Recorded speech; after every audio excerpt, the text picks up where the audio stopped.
Mai ekene mu no afam bukwa Chinelo Okafo. I wesi ka ibia na Aguleri. Na ebe na akpọ Obugad. Anya anugo si na ebe anu abu ebe ndị Igbo si wee pụta. Ụfọdụ ndị na-asị nọ nri, ụfọdụ ndị na-asị nọ Aguleri, ụfọdụ ndị na-asị nọ Ọkụzụ. Adịmatọgọchi mana asị ka ibia ebe ka imalụkwa na ebe bụ ebe Igbo amaka. Mana Igbo amaka bụ na ịmakwa ebe isi. I wesi ka ibia nụlụ n'ọnụ ndị ka anyị wee malụ ka anyị malụ ife mele ji wee si na ndị Igbo si na Obugad. Sonyere anyị na njem nke anyị ga-eje ka anyị wetara gị nke otu ndị Igbo si wee bido na ebe ha si wee bido. Agakwa n'ebe ọbụla ka anyị jee.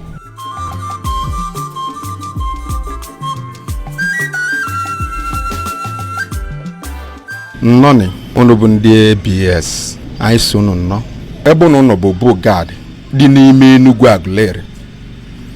Aguleri dị n'ime Anambra East Local Government of Anambra State. Anyị si ka anyị kọwaa ebe n'obu a unu bịara unu amana mana anyị ga-enweli ya n'isi rapụ ndị ọzọ. Onye nwe obi a bụ Eri nwa Agad. Eri ahụ nne mụrụ ụmụ rinne mana o nwere isi ụmụ n'Igbo na ndị ọkpala ga bụ nya bụ isi nke ezinụlọ ahụ. Eri mụrụ ụmụ nwoke na-ese n'ofu nwaanyị. Izizi ebe Aguleri bụ ọpụtara n'ọnụ oyibo bụ Eri namesake. Nwa nke ebe ọba ata Eri ata anaba North mepe obodo a na-akpọ Igala. Nwa nke eti abụ ọba Eri ọba anaba West mepe obodo a na-akpọ Benin wee gbadaluo n'ebe a na-akpọ Ife. Nke nọ bụ Igbo. Ọ bụ ihe ịtụnanya na Igbo amụtara nwa nwoke na nwaanyị ka ọ mụrụ. Nwa nke ise bụrụ Menri mụrụ Jukuns Idoma TVs. Diọkpala Menri bụ ọkpụ. Ije n'Ivita Aguleri ị ga-ekwu dị ọkpụ ka nọ n'Ivita Aguleri till today. Ọ bụ Menri a mụrụ ma Agụkwuva na ndị ọzọ dị iche iche ndị na-aza nri taa ụmụ nri. Nya bụ nwa nke ikpeazụ Eri. N'ofu nwa nwaanyị a na-akpọ Adamgbo. Adamgbo ahụ mara mma rinne ọ bụla ihe na-alị ava bụ ava otutu a na-akpọ Igwedo. Adamgbo ahụ nne mụrụ diọkpala Adamgbo bụ onye a na-akpọ Nneyi taa dịzi n'ime Ụmụleri. Ụmụ ya rili nne na ọ mụtara obodo a na-akpọ Nando Ọkụzụ varili nne. Ihe anyị ji ama mmụ nke Adamgbo na Igbo bụ obodo ọbụla na-aza nne dịka Nise, Nibo, Nobi, Nnewi. Ndị a niile bụ mmụ nke Adamgbo. Mana ebe unu nọ taa Obugad nke Eri lụrụ n'ava nne. Ebe a ka Igbo niile si gbasa maka na ebe a unu nọ na ihe niile dị ebe a nke evole nwere baja ka iluo na Igbo efu ya. N'ime obu anyị nọ na ine anyị na ihe avụ ya na-akpọ ya ihe eji ego izizi eji zụọ abịa na Igbo de cowries. Ihe ndị delie bụ nna anyị bere.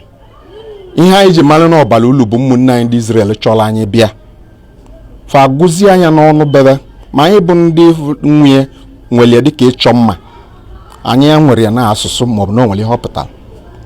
Steeri mgbe ahụ anyị na-echekwa ya ị na-anya hụ na-etegị simenti tekwesịzi simenti ka ọ ya lipụ.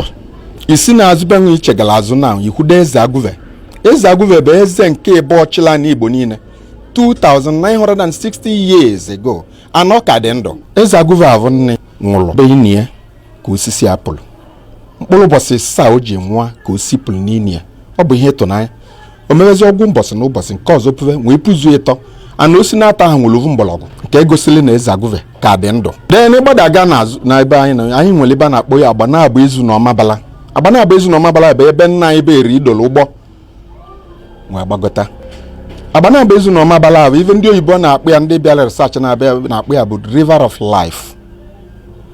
Na Agbanabụ Ezu na Ọmabala enwere piramid dị n'ime ya nke emele na ndị onye jukọcha okweta maka na enwere confluence of Niger and Ọmambala na Ọnịcha ma pyramid adịrọ ebe ahụ. Enwere confluence of Niger and Benue mana pyramid adịrọ na the center. Mana ihe nke anyị wajipụ iche bụ that pyramid dị at the center of that river. Ngwudovele gị taa chi ga-eji chi ga-abọ ịgbagolu tupu ị gala pụọ ha gosili na ha si ebe a pụọ. Enwere ebe a na-akpọ ukpo ata dị n'ụmụ eketa Aguleri. Ukpo ata ha nne kaliwa 3000 years ago. Ọ ndị sayentist na-anyezi anyị date ka anyị nwee mmalị.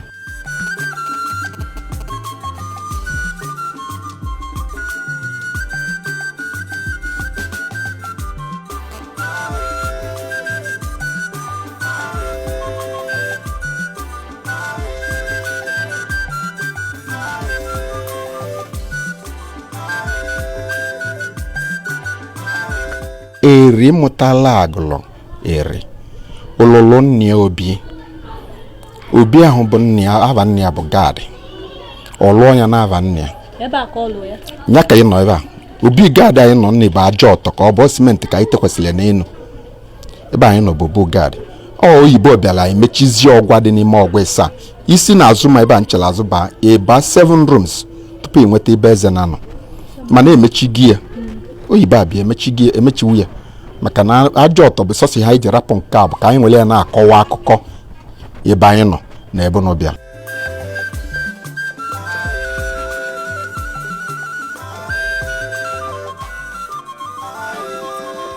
ihe mile emi dị ebe a rịrị nne mana o nwere nke anyị na-azọ mmadụ o nwere ihe dị ebe a na-asị na onye ama avụ na onye ama jelu onye mụrụ ụba mmụ na-enwekọrọ oke nsọ maka na nsọ na nwa gọọmenti onye ọpụa nri na-akpụ alụ vajikwu n'ọdịnala Igbo okenye ada akpụ alụ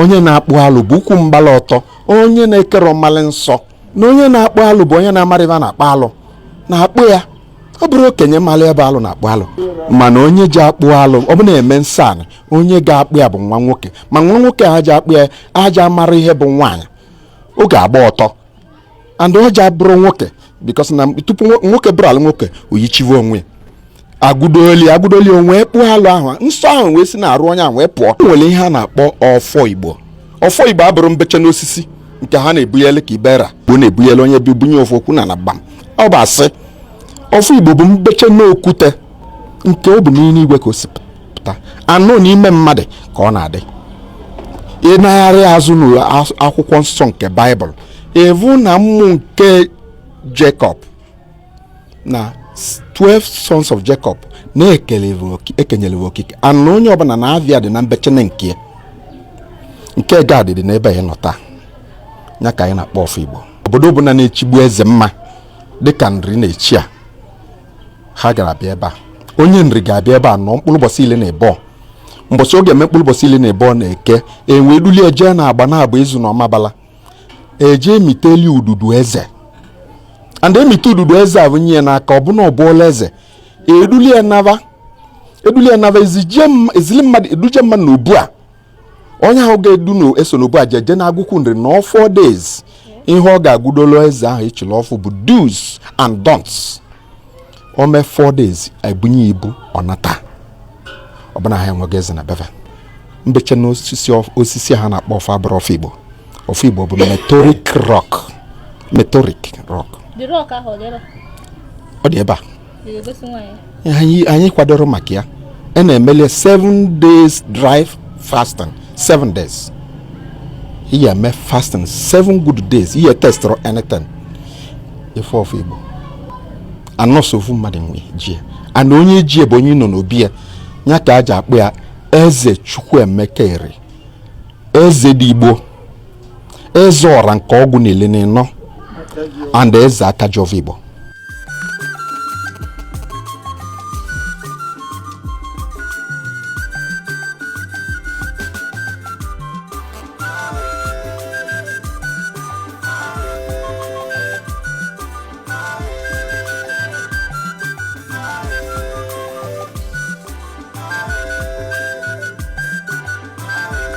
oyibo bịara kposa ihe niile anyị nwere mana sọsọ ebe ọ bụ ife afọlọ na anyị ka ji ebe afọlọ na bụ ịlọ mmụọ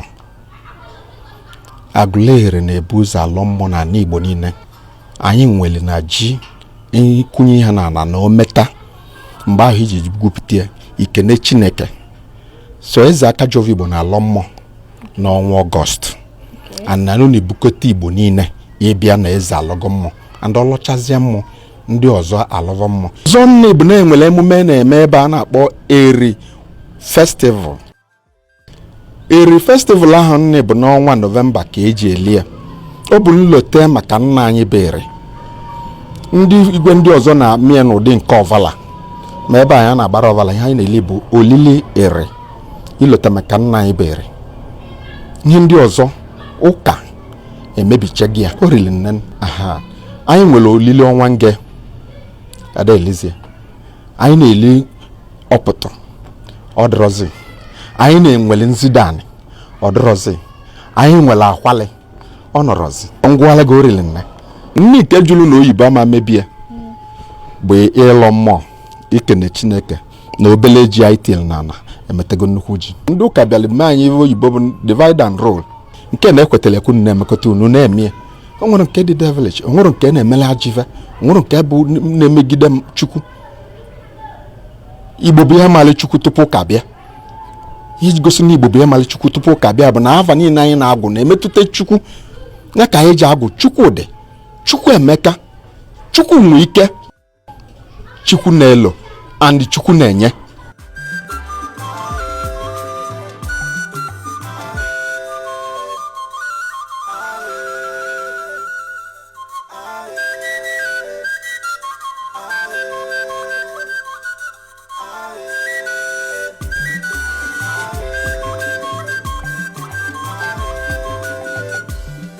Ihe na-ebute Igbo ebe a rịrị nne. Ndị nri bụ ihe na-ebute ha ebe a bụ ichi eze. Kịta eze onye ese jewe gị ive maka na eze ada nwa anwụ. Ọ bụ na ava bịara ebe a va ma nwe eze ma va nwee nsogbu adị maka na ọ bụ ọgba ndụ nke jikọtara anyị na ha na-abụ. Tupu m isi mmadụ jee chiva ndị a, o nwere ihe jikọrọ unu. Ihe jikọrọ anyị a bụ na ọ bụ na eze va akacha zee na ha ga-abịa ebe a nyebe ududu eze. Onye ọbụla enyeli ya n'aka ojidie bụ nya bụ eze agụkwụ nri.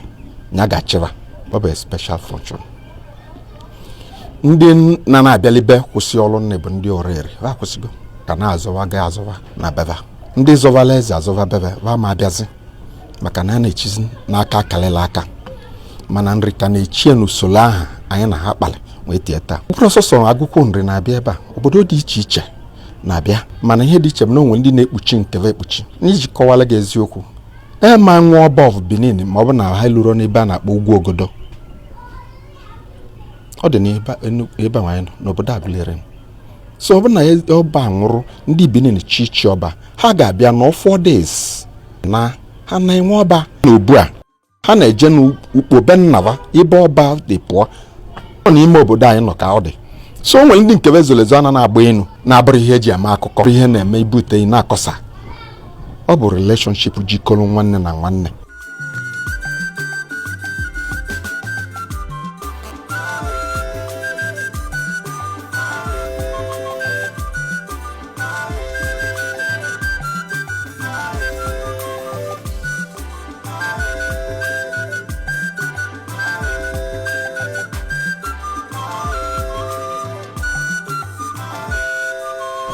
Eji m ohere a na-ekene Igbo bụ Igbo wee na-asị Igbo na ndị oyibo si na East and West na home is best. Ebe sọrọ gị ka ịnọdụ Igbo na-ataba n'ụlọ. Onye kpata onye ji ije n'otu aka nya na lu ụlọ. Ihe ahụ anyị na-eje emepe obodo ọzọ dị na be anyị. Ihe njisi Igbo na-ataba n'ụlọ bụ na ọ bụ anyị ka ịkọ mere agwọ. Igbo yikọ ọnụ o nwere ebe ndị ga-akwụba n'iru. Nna mụlụ Igbo bere gozili Igbo rinne. Ngozi ogozili Igbo bụ na ọgwala Igbo na obodo ọbụla ọ na-anọrọ enwere mmepe. Obodo dị na ụwa n'ụwa bụrụ sọsọ Nigeria. Obodo ọbụla dị na ụwa onye Igbo na-anọrọ mmepe adịrị ebe ahụ. Ihe Igbo ihe ngozi enyere Igbo bụ imepe na mmekọ obodo mezie. Ma mmadụ anaghị ara akwa dị n'ụlọ jebe na akwa dị n'ezi. Ọ bụ na Igbo elote taa na obu gad dị n'Enugu Aguleri nke eri nnava debele bụ ebe nzukọva. Ihe ọbụla ha zụrụ aka inwe nneva nwe. Ije na Nigerian flag ivu green white green. That white dị na center bụ Igbo. Eri nna anyị bụ eri dị ahụ. Isi ka idebe isi n'isi green ede ide NIG ọ dị na green nke ọzọ. ERI adị na white. A adị na nke ọzọ. Ike enye ịtọ ọ bụrụ Hausa, Igbo and Yoruba. Nke gosiri na Igbo nọ n'etiti. Igbo nọ n'etiti Yoruba na Hausa. Eri bụ nna anyị bụ nya mụtara anyị. Nwe na-ayọ Igbo kabache nna viru rapụzie tigbuo ozugbo. Ibulu onye Igbo iche ekpe ekpele kpọọ Chukwu na Chukwu kechara mmadụ tinye onwe n'ime mmadụ ka anyị yikọ ayikọ.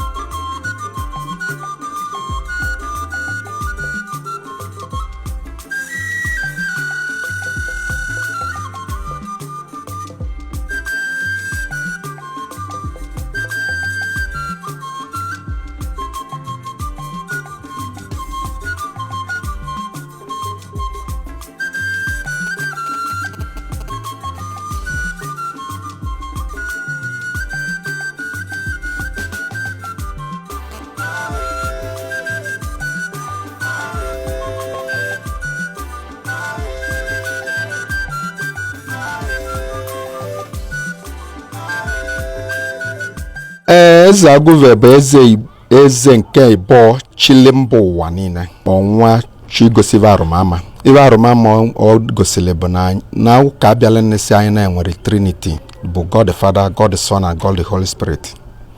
Mgbe unu gele ntị a na-aga ọjị kịta bụ nna anyị, ọjị na-atọ ka Aguleri na-eche. Ihe anyị na-eche nne bụ ọjị ịtọ. Ọjị ịtọ ahụ anyị na-eche nne na mbido izi anyị bụ ụmụ eri na ebe a. Ụmụ eri a na ebe a nne bụ eche ọjị na-atọ. The people of Idu enwere ovu ọjị. The people of ọjị ọba enwere ovu ọjị.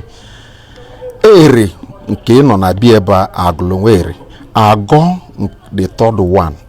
Ọgọchazịa ụmụnne ndị ọzọ na-agwa nke wụkwasị ya ekele onye ọbụla. Nya bụ na Igbo bụ Igbo ezuo. N'ime ka ọ gosi gị na ọ bụ eziokwu, ihe ahụ anyị na-akpọ ọjị bụ ọdịnala ijikọla Igbo.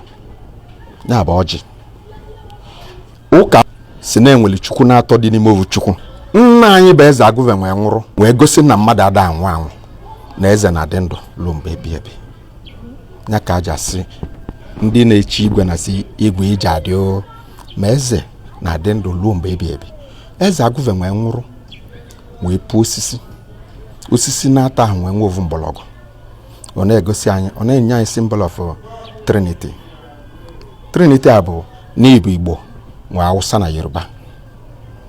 Ọ na-egosi anyị na Aguleri akwụ na-atọ ọjị na-atọ na anyị na-eme nne na ọ bụ eziokwu n'ebe Chukwu nọ.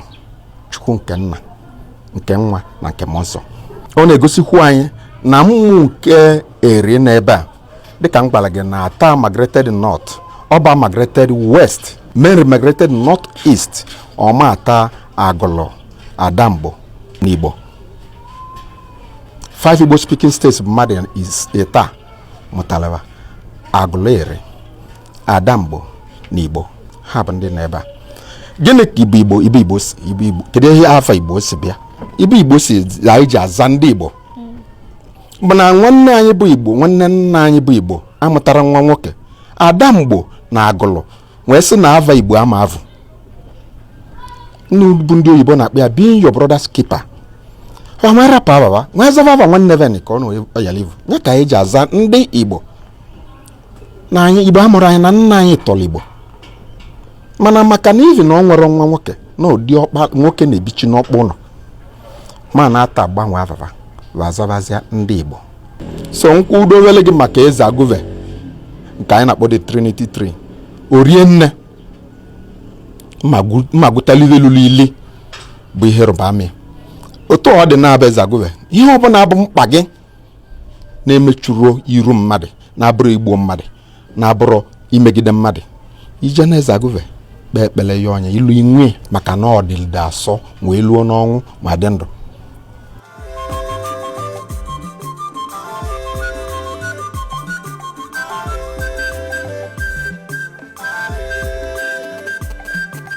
Ndị be anyị nke nọ tata juru m ọnụ, olili m ọnụ. Ọkwa Aguleri ka anyị nọ na-agagharị kemgbe wee site na Obugado ebe na Agbanabụ Ezu na Ọma Mbala. Nke alili m ọnụ n'Igbo amaka ọdịnala nke anyị wetara gị na ọ na-egosi gị na Igbo amaka na Igbo bụ Igbo si na Aguleri na Obugado ebe ndị Igbo si wee pụta. Anyị na-asị gị ebe na ife nke anyị na-eme na-adị gị ụtọ na ọ bụ na ife nke anyị na-eme na Anambra na-amasị gị ka ị bịa ihe ndị oyibo na-asị sponsorship ka ị bịa tinyela anyị ọnụ, bịa wetara anyị ihe ga na-eme anyị na-agasị n'obodo ndị ọzọ dịcha na Anambra wee na-wetara gị ihe na-atọ gị ụtọ. Anyị ma na ịmụtago ofu ma ịbụa na nke anụ anyị ga-agakwa n'obodo ndị ọzọ na-amata ihe na-emegasị na Anambra wee na-ewetara gị ya na Anambra Broadcasting Service ABS. Anyị na-asị gị ka ọ dị mgbe ọzọ mgbe anyị ga-ewetakwara gị ihe ndị ọzọ na-asọ gị na-amasị gị na Anambra Community Stories. Echefukwana na afa m bụ Chinelo Okafọ wee na-asị gị ka ọ gazielu gị na-esonyere anyị.